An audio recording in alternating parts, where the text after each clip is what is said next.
Bonjour, chères lectrices, chers lecteurs d'Archives cardiovasculaire disease. C'est notre rendez-vous régulier pour parler des articles que vous devez absolument lire dans cette revue, organe d'expression scientifique de la Société française de cardiologie. Alors, au mois d'avril, un article important, c'est la caractérisation du strain de l'oreillette gauche dans les hypertrophies ventriculaires gauches. C'est un travail de l'équipe dirigé par Patricia Réan et Stéphane Lafitte à Bordeaux, différenciant donc des entités que vous connaissez, la maladie de Fabry, la CMH sarcomérique et puis l'amylose. Alors l'idée, elle est très simple, c'est est-ce que l'altération de la déformation myocardique atriale gauche peut permettre d'une part de différencier ces entités? Réponse non. Et d'autre part, est-ce que cela peut permettre de prédire la survenue des événements cardiovasculaires? La réponse est oui. Et en particulier dans le groupe ayant une amylose cardiaque.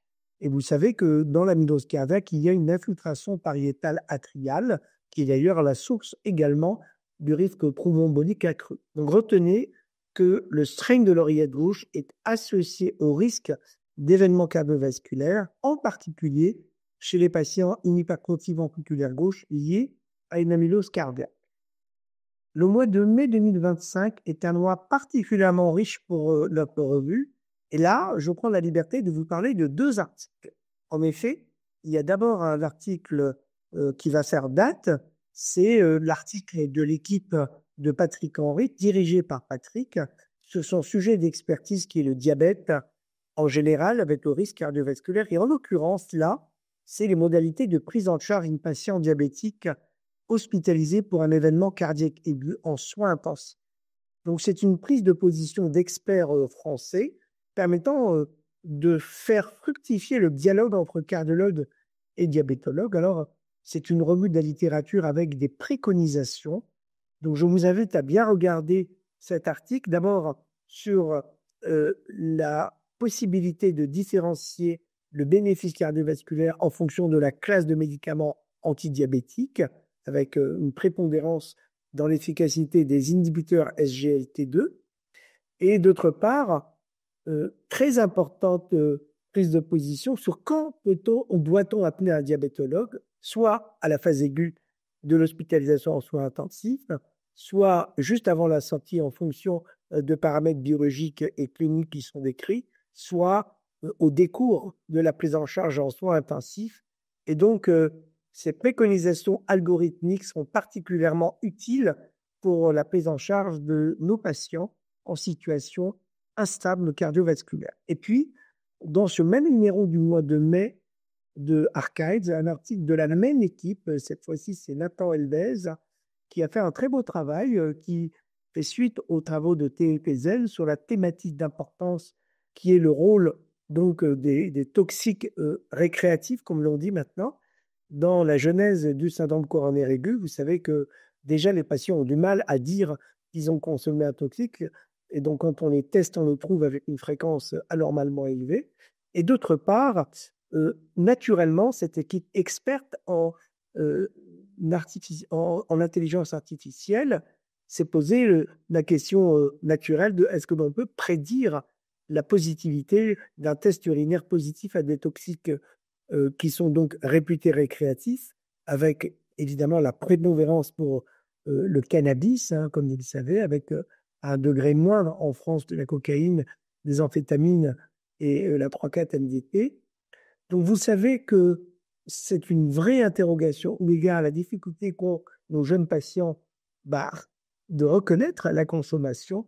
Et là, cette approche en intelligence artificielle avec un modèle vraiment particulièrement sophistiqué et avec deux cohortes, une cohorte rétrospective de validation et une cohorte une cohorte de dérivation, puis une cohorte de validation. C'est bien que j'ai été le lapsus pour vous montrer l'importance de la méthodologie. Vous voyez que dans ce travail, il est montré que la performance diagnostique de ce modèle algorithmique est particulièrement élevée, puisque la surface sur la courbe ROC est à 0,82 pour la cohorte de dérivation et de 0,67 pour la cohorte de validation. Donc, on peut prédire la toxicité urinaire avant le dosage urinaire grâce à ce modèle d'intelligence artificielle. Le numéro d'Archives de juin-juillet est un numéro qui fera également date, décidément, car il y a donc le texte de consensus de la communauté cardiologique impliquée dans la réhabilitation, la rééducation et la prévention. C'est le GERSP de la Société française de cardiologie qui a proposé un texte de consensus particulièrement original sur la réhabilitation cardiaque ambulatoire, incluant donc les structures privées et également tout ce qui est la télé-réhabilitation cardiaque. Et donc l'algorithme qui est proposé dans ce texte extrêmement novateur, c'est d'abord de partir du patient, de la nécessité ou non de bien le surveiller, des éventuelles difficultés psychosociales, de la distance entre le domicile et le centre de réadaptation, et en fonction de cette prise en compte de ces éléments importants, de décider s'il est possible ou non d'assurer une prise en charge ambulatoire du patient avec un suivi bien sûr médical assuré et encadré par le cardiologue.